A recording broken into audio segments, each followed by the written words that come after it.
So here's what you need to know about this whole Greenland saga. So yesterday, Trump posted on social media, I am hearing that the people of Greenland are MAGA. My son, Don Jr., and various representatives will be traveling there to visit some of the most magnificent areas and sites. Greenland is an incredible place, and the people will benefit tremendously if...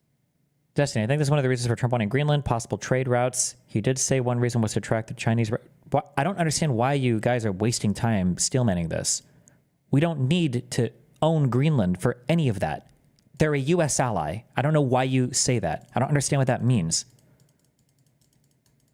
Like, this is the equivalent to, like, raping your wife, and somebody's like, why the f would you do that? I'm like, well, we really wanted to have kids. Don't you guys have, like, consensual sex normally? Yeah.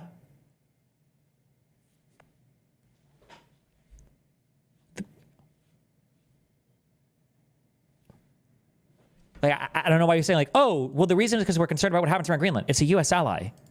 I don't need that. Actually, wait, who posted that in chat? Hold on. It's actually such an unbelievably stupid point. I don't know why you would even post it. I don't even know what the point is of that mental exercise of, like, well, it's because there's a concern. It's an ally. Look, Jake, I personally don't think that Trump is really going to use our military. Like, we're not going to use military force to take over Greenland. That would be insane. And that would, I mean, it would just not be a good idea, in my opinion. But this is what Trump does. He doesn't want to rule out any options. And so when he says economic pressure, I'm not entirely sure what he means by that either. But what are your thoughts about what he's saying here? Yeah. I don't understand why Trump is allowed. Well, let me stop saying I don't understand. It's not okay for somebody to be allowed to say or do anything because this is part of the lack of accountability measures. It can't be the case that somebody just can say or do whatever they want and then it doesn't matter because it was a meme or it was a whatever. Like that can't be the case. The world doesn't function that way for a few reasons. Either one, the person's words become meaningless because now they're just saying shit. This is one of the big deals of the red line with Obama, right? That there was a red line.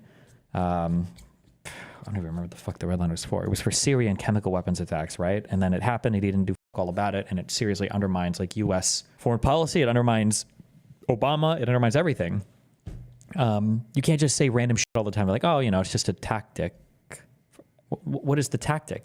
It is a tactic, but it's not a negotiating tactic. It's a tactic to avoid accountability. That's not good. So, first of all, obviously, invading Greenland would be mental. And so there's a couple of different reasons why Trump is saying this.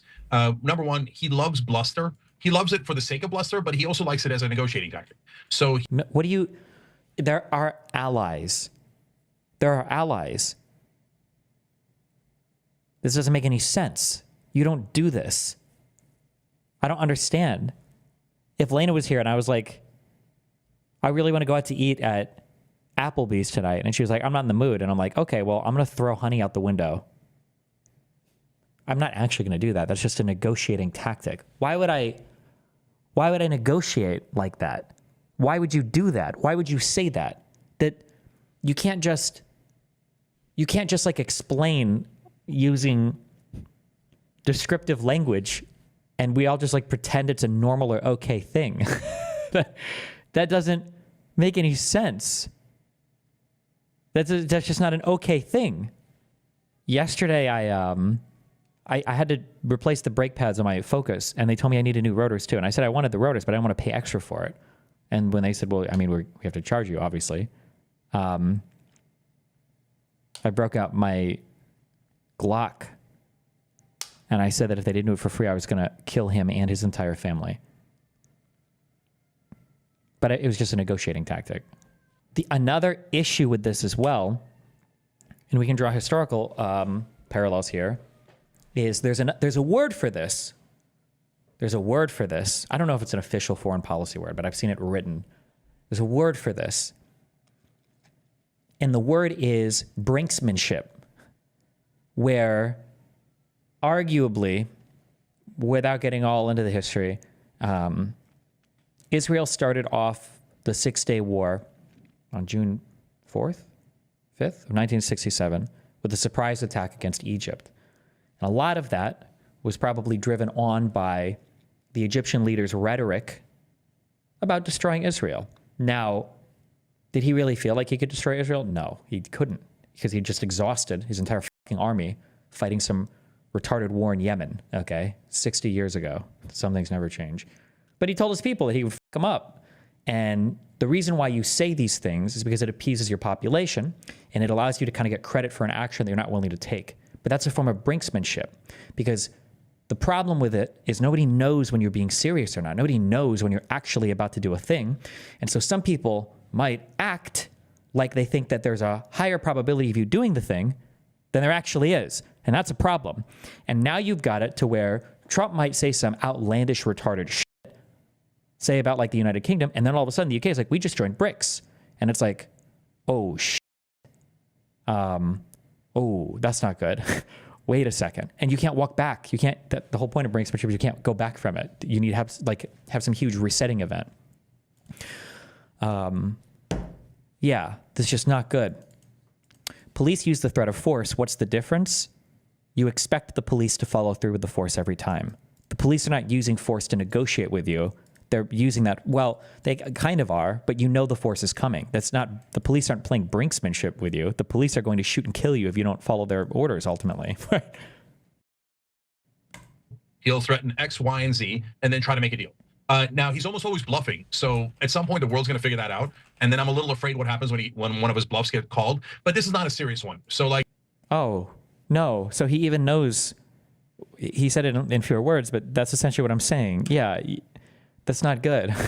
Figure that out. And then I'm a little afraid what happens when one of his bluffs get called. But this is not a serious one. So like, if your bluff gets called on Iran and you threaten to nuke them and then you nuke them, oh, Jesus Christ, that's horrific, right? It's also horrific if you don't nuke them. That's the problem with bluffing, is if you follow through with a crazy bluff, now you're insane and everybody looks like you're an insane person. But if you don't follow through on it, now you have no credibility. It's not good. But on Greenland, we're not going to nuke them. We're going to invade them. That's mental. But look, have we bought territory before? Yeah, of course. We bought Alaska. We had Louisiana Purchase. Those are a different time, obviously. And the leader of Greenland has said many times that he's not interested in getting taken over by America. I don't even know why you would make that comparison ever. I don't understand why you would do that.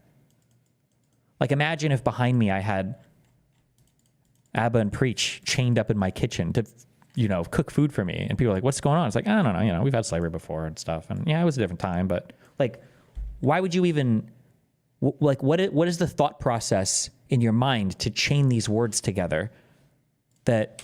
Different time, obviously. Have we bought territory before? Yeah, of course. We bought Alaska. We had Louisiana Purchase. Like, why would you... Like, what would even be the thought process to connect these ideas in your mind? The Louisiana Purchase with the 2024 purchase of Greenland? This is just an unbelievable... I don't understand what in your mind is even causing you to connect these things together, other than some incredibly superficial similarities. Those are a different time, obviously. And the leader of Greenland has said many times that he's not interested in getting taken over by America. But like, I don't mind that stuff. I don't mind him saying that he's going to, we could buy Greenland and then try to do whatever he's going to try to do. And there must be enormous natural resources there. And, there are. And his donors must be pushing him to buy. The donors, again, how long would it even be before extracting those resources would be probable, if that even was the case? If they're even in an area where it's easy to extract, and if we, like... Question, do you have any advice for how to deal with friends who have drank the Kool-Aid? I'm finding it impossible to have conversations with close friends who are thoroughly brainwashed. I don't know, my friend. Good luck. Buy it. They are. Yeah, and so that's why he's doing it. Because he didn't, like, on the campaign trail, he promised anti-war, he promised immigration, he promised, some things on crime, and certainly the economy. Did he promise buying or invading Greenland? No. He's doing a lot of things in the beginning that he didn't promise at all to his voters. It's things he promised to his donors. The last thing on it, Anna, is that, generally speaking, it's a little jingoistic, and his base does love that. So it's not like he's going to get hurt by this. They're going to generally enjoy this kind of bluster. So that's another reason why there's not much downside from his point of view in doing it. So just to give you some information about, the governance of Greenland. So it was a Danish colony. It's still considered a Danish territory. However, in the late 1970s, Denmark allowed for Greenland to form its own autonomous government. So it does have its own autonomous government. So with that in mind, let's talk a little bit about what the motivations are here. Why is Trump so obsessed with acquiring Greenland? Well, let's start off with the minerals that Greenland has. Why are we having a serious conversation about this right now? I don't understand. If Donald Trump was talking about colonizing Jupiter, would we be talking about the pros and cons of sending an expedition to the gas giants? Like, well, I don't understand. Like, this is just so insane to me.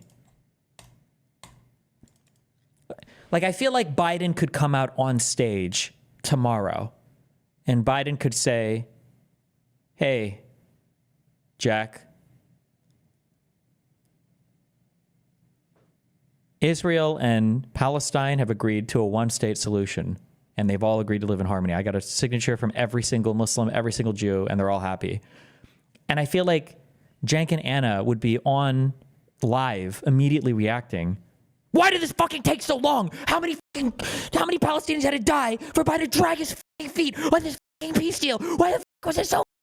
Why was it so fucking long? But meanwhile, Donald Trump is like, we're going to invest $100 trillion going to Saturn.